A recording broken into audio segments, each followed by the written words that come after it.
الشیطان الرجیم الرحمن الرحیم الحمد للہ رب العالمین بارئ الخلائق اجمعین والصلاة والسلام علی اشرف الانبیاء والمرسلین سیدنا و مولانا ابی القاسم محمد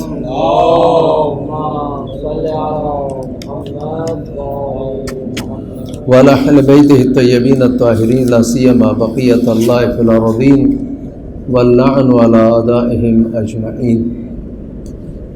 أما بعد فقد قال الله سبحانه في محكم كتابه الكريم أعوذ بالله من الشيطان الرجيم هو الذي سخر البحر لتأكلوا منه لحما طريا وتستخرجوا منه هلية تلبسونها وترى الفلك مواخر فيه لتبتغوا من فضله ولعلكم تشكرون وألقى في الأرض رواسي أن تميد بكم وأنهارا وسبلا لعلكم تهتدون وعلامات وبالنجم هم يهتدون أفمن يخلق كمن لا يخلق أفلا تذكرون وإن تعدوا نعمة الله لا تحصوها إن الله لغفور رحيم. سورہ مبارکہ نحل کی 14 نمبر کی آیت میں ارشاد رب العزت ہے، وہی خدا ہے جس نے سمندر کو آپ کے لیے مسخر کیا ہے، سمندر آپ کے کنٹرول میں دیا ہے، آپ سمندر سے فائدہ اٹھا سکتے ہیں، آپ سمندر کے پانی سے فائدہ اٹھا سکتے ہیں، آپ سمندر کے اندر جو ہے وہ غذا تلاش کر سکتے ہیں. لِتَأْكُلُوا مِنْهُ لَحْمًا طَرِيًّا، تازہ گوشت سمندر آپ کو فراہم کرتا ہے، دریا آپ کو فراہم کرتا ہے. قدیم زمانے میں بھی گوشت جو ہے وہ مختلف طریقوں سے سکھایا جاتا تھا اور ایسا گوشت جو ہے وہ استعمال بھی کیا جاتا تھا جو جسے کہنا چاہیے باسی گوشت کہنا چاہیے. یہاں پر جو خوبصورت بات آئی ہے وہ یہ ہے کہ سمندر سے جب بھی آپ مچھلی پکڑیں گے وہ تازہ ہے. سمندر ایک ایسی جگہ ہے جو آپ کو تازہ گوشت فراہم کرتی ہے. آج بھی اگر آپ دیکھیں جو ہماری دنیا ہے اس میں اگر آپ باہر سے تازہ گوشت لے کے بھی آئیں تو گھر میں فریج میں باسی ہو ہی جاتا ہے. وہ جو خصوصیات تازہ گوشت کی ہیں وہ اس میں آپ کو نہیں ملیں گی. خداوند متعال اس کو ایک نعمت کے طور پہ گنوا رہا ہے کہ ہم نے آپ کے لیے سمندر کو مسخر کیا اور سمندر میں تازہ گوشت فراہم کیا آپ کے لیے لحمن طریًا. ایک زمانہ ایسا تھا کہ عام وسائل کے ذریعے جو ہے وہ شکار کیا جاتا تھا تو اتنا زیادہ شکار نہیں ہو پاتا تھا. اب وسائل ترقی کر گئے اور خاص جہاز بنائے گئے ہیں، کشتیاں بنائی گئی ہیں جو نیچے تک کیمروں کے ذریعے دیکھتی ہیں کہ کہاں پر جھنڈ ہے مچھلیوں کا اور وہاں پر وہ شکار کرتے ہیں اور وہ ایک ہی دفعہ میں بہت بہت زیادہ شکار کر لیتے ہیں. تو مچھلیاں انسان کے لیے بہت ہی زیادہ مفید گوشت ہے. سب سے زیادہ مفید گوشت جو انسان کے لیے سفید گوشت ہے. ہر طرح کا آدمی اسے کھا سکتا ہے. اس کی جو چکنائی ہے وہ بھی مفید ہے. سرخ گوشت جو ہے وہ ابھی ثابت ہو گیا کہ زیادہ کھانا اس کا اچھا نہیں ہے، خصوصاً جو دل کے بیمار ہیں ان کے لیے مناسب نہیں ہے. جو دیگر بیماریوں میں مبتلا ہیں سب کے لیے جو گوشت مفید ہے وہ سفید گوشت ہے اور مچھلی سفید گوشت کو فراہم کرتی ہے. جو دوسرے پرندے گوشت فراہم کرتے ہیں جیسے مرغی وغیرہ تو یہ بھی سفید گوشت میں آتا ہے، لیکن آپ آج دیکھیں کہ وہ فارمنگ کے ذریعے اس میں بھی پرابلمز آئی ہوئی ہے کہ وہ گوشت جو ہے وہ صحیح سالم نہیں ہے. لیکن مچھلی ابھی بھی صحیح و سالم بھی ہے اور محفوظ بھی ہے اور تازہ بھی ہے. اور جو ایک سب سے بڑی بات ہے وہ یہ کہ گزشتہ جو 2-3 دہائیاں گزری ہیں اس میں جو دنیا کے بارے میں سوچنے والے ہیں ان کو خوف یہ تھا کہ جناب آبادی بڑھتی جا رہی ہے انسانوں کی اور غذا زمین پہ کم ہو جائے گی تو کیا ہوگا. تو لوگوں کو جو ہے وہ کم کیا جائے. یہ بعید نہیں ہے کہ یہ جو وبا پھیلی بھی ہے یہ اسی کیا کہتے ہیں منصوبہ بندی کا حصہ ہو، کیونکہ دنیا کے کچھ لوگ جو ہیں وہ کم ہو جائیں، یعنی کچھ فیصد لوگ جو ہے دنیا میں کم ہوں تاکہ جو غذا اور اس کا تناسب ہے وہ برقرار رہے. حالانکہ ایسا نہیں ہے. جس قدر طبیعی طور پر دنیا سے لوگ جاتے ہیں بالآخر دنیا میں آنے اور جانے کا ایک ریشو بھی ہے، اور وسائل فرض کریں زیادہ ہو گئے اور کم بچے جو ہیں وہ ولادت کے وقت یا اس کے بعد مرتے ہیں، تب بھی ابھی جو صورتحال ہے وہ ایسی نہیں ہے کہ انسان کے لیے غذا کم پڑ جائے. ابھی ہم نے سمندر کے کتنے فیصد مثلا وسائل کو استعمال کیا. سمندر میں جو گوشت پایا جاتا ہے پوری دنیا کے اعتبار سے اگر ہم دیکھیں، اور کتنا فیصد گوشت ہے جو شکار ہوتا ہے، کتنے فیصد مچھلیاں جو شکار ہوتی ہیں، بہت کم مقدار ہے جو شکار ہوتی ہیں اور ایسے ہی سمندر میں ضائع بھی ہو جاتی ہیں. کہنے کا مقصد یہ ہے کہ بجائے یہ کہ ہم وسائل کو درست حاصل کریں اور ان کا استعمال صحیح کریں، دنیا میں ثروت کی کمی نہیں ہے، جو غذا ہے اس کی کمی نہیں ہے، اس کی جو تقسیم ہے وہ ظالمانہ ہے.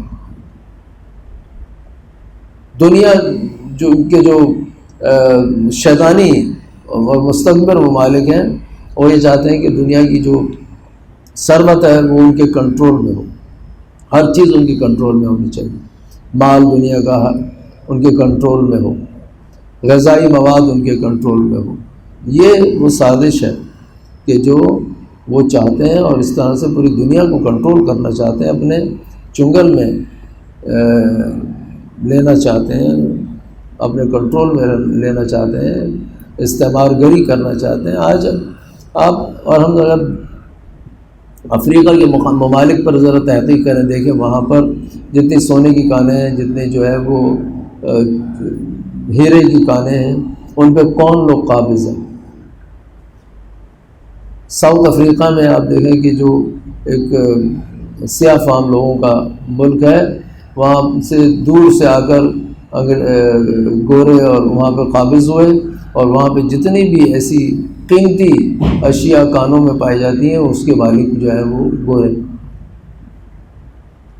جن ممالک میں سونا نکلتا ہے اس کی کانوں کے مالک وہ ہیں. تو یہ دوسرے علاقے جو ہیں ان کی ثروت کو لوٹنا ہے. آپ اور ہمارے مثلا اس بر صغیر میں ایسٹ انڈیا کمپنی آئی اور برطانیہ نے یہاں قبضہ کیا اور یہاں کے وسائل کو جو ہے وہ بے دریغ استعمال کیا. سونے کی چڑیا معروف ہو گیا تھا بر صغیر ان کے لیے. کتنا مال ہے. ابھی بھی جو نوادرات ہیں برطانیہ میں، وہاں پر مثلا سب سے بڑا ہیرا کوہ نور جو کہلاتا ہے وہ اس کا تعلق بھی ہندوستان سے ہے.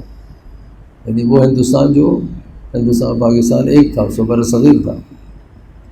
تو یہ جو دوسرے ممالک کی ثروت پر ڈاکہ ڈالنا ہے، یہ انجام پایا ہے جس کی وجہ سے یہ مشکلات کھڑی ہیں. خدا ان کے متعلق نعمت جو ہے وہ فراوان دی ہے، اس کی طرف سے فراوان ہے. اس فراوانی کو ظالمانہ انداز سے اپنے کنٹرول میں لے کر دوسروں کو اس سے محروم کیا گیا ہے. یہ مشکل ہے. ابھی بھی کائنات میں ثروت کم نہیں ہے، تقسیم ثروت جو ہے وہ ظالمانہ ہے. روایات میں وارد ہوا ہے کہ امام جب ظہور فرمائیں گے اور تقسیم ثروت صحیح ہو جائے گی، عادلانہ ہو جائے گی، اور ہر شخص کو بے مقدار کافی ملے گا، یہاں تک کہ ایک وہ موقع آئے گا کہ زکوٰۃ دینے والے ہوں گے، لینے والے نہیں ہوں گے، اور اگر کوئی بھول کر بیت المال سے کچھ طلب کرنے آ جائے گا تو اس کو اتنا دیا جائے گا کہ وہ مثلا اسے تحمل نہیں کر سکے گا، اسے لے جا نہیں سکے گا، اتنا مال اس کو دیا جائے گا۔ مال جو ہے وہ ابھی بھی موجود ہے، غذا ابھی بھی موجود ہے، لیکن جنہوں نے اس کو ضائع کیا، یہ پاکستان میں آپ ایک کراچی سے شروع کریں، دیکھیں جہاں جہاں گندم کے گودام بنے ہوئے ہیں کتنی گندم ضائع ہوتی ہے، یہ پاکستان میں ابھی قیمت گندم کی اور آٹے کی زیادہ کر دیں گے چاہے وہ وہاں بڑی بڑی ضائع ہو جائے، سرکاری گوداموں میں، یہاں تک کہ یہ سازش کرتے ہیں کہ گندم ایکسپورٹ کر دیتے ہیں اور قلت کے بعد پھر اسے دوبارہ امپورٹ کرتے ہیں۔ ٹھیک ہے، جس قوم میں کوئی قومی حمیت اور قومی غیرت نہ ہو تو اس کے حکمران جن میں قومی اپنے قوم اور حب الوطنی نہ ہو تو ایسے ہی کرتا ہے۔ وہی پیسہ کہاں لے جائے، پیسہ کما لیا چلو ٹھیک ہے، کہاں لے جائے گا؟ قبر میں سونے کی اینٹیں رکھے گا اپنے۔ ضیاء الحق نے پاکستان میں کیا کیا نہیں کمایا، اس کے بعض جرنیل جو وہاں لڑے جا کر افغانستان میں، کہاں لے گئے پیسہ؟ عبرت حاصل نہیں ہوتی ان کو، یہ عقل نہیں آتی کہ یہ پیسہ جو ہے وہ کہیں جانے والا نہیں ہے، یہ یہیں پہ رہ جائے گا، جو استعمال کر سکتا آدمی بس وہی ہے اس کے ساتھ، اس کے بعد کچھ بھی نہیں۔ دوسرے لوگ سوئٹزرلینڈ کے اکاؤنٹس جو ہیں اسی میں منجمد ہو کے رہ گیا سارا پیسہ جو کمایا تھا بعض ایسے لوگوں نے، ان کو پتہ بھی نہیں چلتا۔ اب یہ دیکھیں اب سسٹم کیسا ہے، انہوں نے کیسا ظالمانہ سسٹم بنایا کہ وہاں پہ رشوت دیتے ہیں، ملکوں کو خراب کرتے ہیں، اور جب ملک خراب ہو جاتے ہیں تو وہ وہاں سے صحیح استفادہ بھی نہیں کر سکتے، ان اکاؤنٹ سے مر جاتے ہیں، وہ انہی کے پاس رہ جاتے ہیں۔ خلاصہ کلام یہ کہ خداوند متعال نے اپنی نعمتیں گنائی ہیں، ایک نعمت جو ہے وہ فراوانی ہے، گوشت ہے، مچھلی کا گوشت جو سمندر میں پائی جاتی ہے، خداوند عالم نے ہمارے لیے اسے بطور نعمت بیان کیا، تازہ گوشت۔ اور کیا بہت ساری چیزیں سمندر سے نکلتی ہیں، ابھی تو ڈرلنگ کر کے سمندر سے گیس اور پیٹرول اور سب کچھ نکل رہا ہے سمندر کے سطح سے، جو اس کی تہ ہے وہاں سے۔ وَتَسْتَخْرِجُ مِنْهُ حِلْيَةً تَلْبَسُونَهَا، اور سمندر میں سے ہیرے جواہرات اور جو لول و مرجان ہیں اور کیا کہتے ہیں موتی ہیں وہ نکلتے ہیں اور انہیں زینت کے طور پہ استعمال کیا جاتا ہے، قیمتی اشیاء ہیں جو اسی سمندر سے نکلتی ہیں۔ بس خداوند عالم نے سمندر کو انسان کے لیے ایک غذا کا مرکز اور قیمتی اشیاء کا مرکز قرار دیا ہے، جہاں پر ایسی زینت کے لیے استعمال ہونے والی اشیاء خداوند عالم نے رکھی ہیں۔ تستخرجون منہ حلیۃ، حلیت کہتے ہیں زینت کرنے کے لیے جو ہار بنائے جاتے ہیں اور اسی طرح سے جو چیزیں پہنی جاتی ہیں انہیں حلیہ کہتے ہیں۔ تلبسونہا، جنہیں آپ پہنتے ہیں۔ عجیب سمندر ہے، خداوند عالم نے پانی کا جو وزن ہے اس کو کیسا رکھا ہے کہ اس وزن میں جو ہے وہ کشتی ڈوبتی نہیں ہے۔ کشتی جس چیز سے بنائی جاتی ہے اس کا وزن اور پانی کا وزن، یہ دونوں اگر مخالف ہو جائیں ہر شے ڈوب جائے گی، تیر نہیں سکے گی اس کے اندر۔ پانی میں یہ صلاحیت رکھی ہے کہ اس کے اوپر اشیاء تیر سکے، لہذا قرآن کریم فرماتا ہے وہ ترل فل کا مواخرہ، اور آپ دیکھتے ہیں کشتیوں کو جو سمندر کا سینہ چیرتی ہیں، مواخر لتبتغوا من فضلہ، تاکہ آپ خدا کے فضل سے اس سمندر کے پانی پر اپنی کشتیاں چلائیں، ادھر سے ادھر چلے جائیں۔ ابھی آپ دیکھیں پوری دنیا میں جو ٹریڈ ہے وہ سمندر کے راستے جہازوں کے ذریعے جتنا ہوتا ہے اور کوئی راستہ نہیں ہے، نہ خشکی کے ذریعے اتنا ہے، نہ ٹرین کے ذریعے اتنا ہے، نہ ہوائی جہازوں سے اتنا ہے۔ مجموعی طور پہ شاید 10% تجارت جو ہے وہ ہو سکتا ہے ان چیزوں کے ذریعے ہو، بقیہ 90% تجارت جو ہے وہ پانی کے ذریعے ہے۔ ابھی بھی آپ دیکھیں یہ جو گزشتہ ہمارے اسی ابھی معاصر سپر پاورز ہیں، انہوں نے کیا کیا تھا؟ انہوں نے مثلا امریکہ نے اسی پانی پر قبضہ کیا، پاناما، یعنی جو اہم اسٹریٹجک پوائنٹس تھے سمندر کے، وہاں پر انہوں نے اپنی جو ہے نا وہ چھاونیاں بنائی ہوئی تھی، ابھی بھی بنائی ہوئی ہیں، اور وہ پوری دنیا کو کنٹرول کرتے تھے اس طرح سے۔ اب آہستہ آہستہ ان کا تسلط ٹوٹ رہا ہے۔ مثلا پاناما لیک ہے، ادھر سوئز لیک ہے، ادھر یہ جو خاص پوائنٹ ہیں یہ انہوں نے قبضہ کیے ہوئے تھے، اور اس طرح سے سمجھتے تھے انہوں نے پوری دنیا پہ قبضہ کیا ہوا ہے۔ وہ اب ہاتھ سے جا رہا ہے آہستہ آہستہ۔ اور سپیک کا جو روٹ ہے، چائنا نے اس کا مقابلہ کرنے کے لیے جو راستہ نکالا ہے، ون بیلٹ ون روڈ، یہ خشکی کے ذریعے اور ان کے ذریعے پوری دنیا کو جو اس کی اپنی اقتصادی دنیا ملانے کے لیے اس کا توڑ نکالا ہے۔ لہذا جو کیا کہنا چاہیے تسلط ہے اور امریکہ کا اور ان یورپی ممالک کا، یہ اب ہاتھ سے جا رہا ہے۔ ان کو بھی نظر آ رہا ہے کہ اب ہماری جو ہے وہ گرفت دنیا پر جو ہے وہ ہاتھ سے نکل رہی ہے۔ بس سمندر جو ہے اس پر قبضے کو پوری دنیا پہ قبضہ تصور کیا جاتا تھا، اب یہ ٹوٹ رہا ہے۔ وَتَرَى الْفُلْكَ مَوَاخِرَ فِيهِ، اور آپ جہازوں کو دیکھتے ہیں کہ وہ سینوں کو چیرتے ہیں پانی کے، اور آپ اس کے ذریعے خداوند عالم کے فضل سے تجارت کرتے ہیں۔ آپ اس عمل کے ذریعے جو اپنا سامان ایک جگہ سے دوسری جگہ لے جاتے ہیں، اور زندگی جو ہے وہ عمل میں آ رہی ہے۔ ہر آیت کے بعد خداوند عالم انسان کو توجہ دلاتا ہے، لعلکم تشکرون، یہ نعمتیں ہم نے آپ کے سامنے رکھی ہیں تاکہ شاید کہ آپ شکر گزار ہو جائیں۔ انسان کو توجہ یہی دلانا ہے کہ وہ اپنے چاروں طرف دیکھے کتنی نعمتیں ہیں۔ یہ پانی نعمت ہے، پانی کے اندر کتنی مخلوقات ہیں جو انسان کے لیے نعمت ہے۔ پانی خود نعمت ہے۔ ابھی پانی اس زمانے میں سمندر کے پانی کو جو ہے میٹھا کرنے کا کوئی طریقہ نہیں تھا، ابھی طریقہ بھی نکل آیا ہے کہ وہ پانی میٹھا کر کے اس سے استفادہ بھی کر رہے ہیں، پانی میٹھے پانی سے، سمندر کے ہی پانی سے۔ یہ کراچی میں بھی یہ پروجیکٹ تھا بہت پہلے اور ابھی بھی ہے، لیکن پریکٹیکل نہیں ہوتا ہے، مشکل ہی ہے، جس کی وجہ سے پانی کی مشکلات ہوتی ہیں۔ ابھی آپ دیکھیں کہ آپ سب لوگ جب معمار میں آئے تھے کتنا پانی فراوان تھا یہاں پہ، لوگوں کے جو ٹینک تھے وہ بہتے رہتے تھے باہر، ابھی جو ہے پانی کو ترس رہے ہیں لوگ۔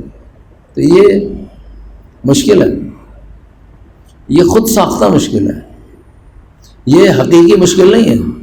خدا نے یہ عمل انجام نہیں دیا کہ آپ کا پانی اس نے روک لیا، پانی موجود ہے، آپ کو استفادہ کرنے کا طریقہ نہیں آ رہا ہے، جو کہ موجود ہے لیکن طریقہ، لیکن آپ اس کو استعمال نہیں کر رہے۔ آپ صاف کریں، فلٹر کریں، سمندر کے پانی کو استعمال کریں، اس سے ایک اور کام بھی ہوگا کہ پانی فراوان ہو جائے گا، اور بہت سارے آپ کا جو میٹھا پانی ہے وہ آپ کے کھیتوں میں استعمال ہوگا۔ جو پانی روزانہ اب یہاں پر گھروں میں استعمال ہوتا ہے پینے کے علاوہ تمام دوسرے کاموں کے لیے، وہ پانی سمندر کا استعمال ہو سکتا ہے، اور اس طرح سے جو زراعت کا پہلو ہے وہ قوی ہو جائے گا، پانی آپ کا بچ جائے گا۔ کتنا پانی جو ہے ہمارا اسی پینے میں لگ جاتا ہے۔ پاکستان میں تو الحمدللہ بہت پھر بھی پانی بہتر ہے دیگر ممالک سے۔ ایران میں، پاکستان میں ایران کی نسبت 7 گنا پانی زیادہ ہے، جبکہ ایران کی زمین پاکستان سے ڈبل ہے۔ زمین کے اعتبار سے ایران پاکستان کا ڈبل ہے، وہاں پہ زمین زیادہ ہے۔ پانی پاکستان میں 7 گنا زیادہ ہے، وہاں پہ پاکستان کی نسبت اتنا کم پانی ہے۔ اس کے باوجود وہ جو ہے، جو بنیادی ان کی ضروریات ہے اس کے اعتبار سے خود کفیل ہے۔ وہاں پر جو ہے زراعت اور یہ تمام چیزیں، گندم وغیرہ، خود کفیل ہے، کوئی چیز باہر سے نہیں آتی اور صحیح اور خالص بھی ملتی ہے۔ بس خداوند عالم فرماتا ہے کہ لعلکم تشکرون۔ 15ویں آیت میں خداوند عالم فرماتا ہے وَأَلْقَى فِي الْأَرْضِ رَوَاسِيَ، اور ہم نے زمین میں پہاڑ بنائے ہیں، أَن تَمِيدَ بِكُمْ، کہ اگر یہ پہاڑ ہم نہ بناتے تو آپ ہر وقت زمین پر زلزلے کی کیفیت میں رہتے۔ بس یہ پہاڑ ہیں جو ایک بیلنس کو زمین کے برقرار کرتے ہیں، اور آپ جو ہے وہ زمین کو ثابت اور غیر متحرک محسوس کرتے ہیں، درحالی کہ یہ گھوم رہی ہے۔ اس کے بیلنس کو قائم کرنے کے لیے ہم نے پہاڑوں کی کیلیں ٹھوکی ہیں، سادہ لفظوں میں، زمین میں، کہ جس کی وجہ سے زمین جو ہے وہ لرزتی نہیں ہے، کانپتی نہیں ہے، آپ کو محسوس نہیں ہوتا، آپ یہ سمجھتے ہیں کہ ثابت ہے اور رہنے کے قابل ہے اور ساکن ہے۔ وَأَلْقَى فِي الْأَرْضِ رَوَاسِيَ أَن تَمِيدَ بِكُمْ وَأَنْهَارًا وَسُبُلًا، اور انہی میں سے ہم نے نہریں نکالی ہیں، پہاڑوں کے درمیان سے نہریں بہتی ہوئی آتی ہیں، بارش اور برف کا پانی جو ہے وہ انہی نہروں کے ذریعے آگے آ کے مل جاتا ہے اور بڑے دریاؤں میں بدل جاتا ہے۔ وَالسُّبُلًا، اور راستے بنائے۔ یہ جو پہاڑ ہیں ان کی جڑیں آپس میں ملی ہوئی ہیں زمین میں، اور خداوند عالم نے ایسا بنایا ہے کہ بالکل دیوار کی طرح نہیں ہے کہ ان میں کوئی راستہ نہ ہو، ادھر سے ادھر نہ جا سکے۔ وادیاں بنائی ہیں، اس کے اندر راستے بنائے ہیں، ایک طرف سے دوسری طرف جا سکتا ہے۔ اگر بالکل ایسے ہی دیوار کی طرح پہاڑ ہوتے تو نہ اس پہ روڈ بن سکتی تھی، نہ اس پہ چڑھا جا سکتا تھا۔ ابھی آپ جائیں دیکھیں، پہاڑوں میں بہترین روڈز بنی ہوئی، ہائی ویز بنی ہوئی، جاتے ہیں لوگ اوپر چوٹی تک آتے ہیں، اس طرح دوسری طرف چلے جاتے ہیں۔ وَسُبُلًا لَعَلَّكُمْ تَهْتَدُونَ، اور ہم نے آپ کے لیے جو ہے وہ راستے بنائے ہیں تاکہ آپ ہدایت پائیں۔ یعنی خداوند متعال یہ تمام نعمتیں بیان کرنے کے بعد پھر ایک دفعہ انسانیت کو ہدایت پر ابھارتا ہے۔ یہ نعمتیں دیکھو، خدا کو پہچانو، ہدایت پاؤ۔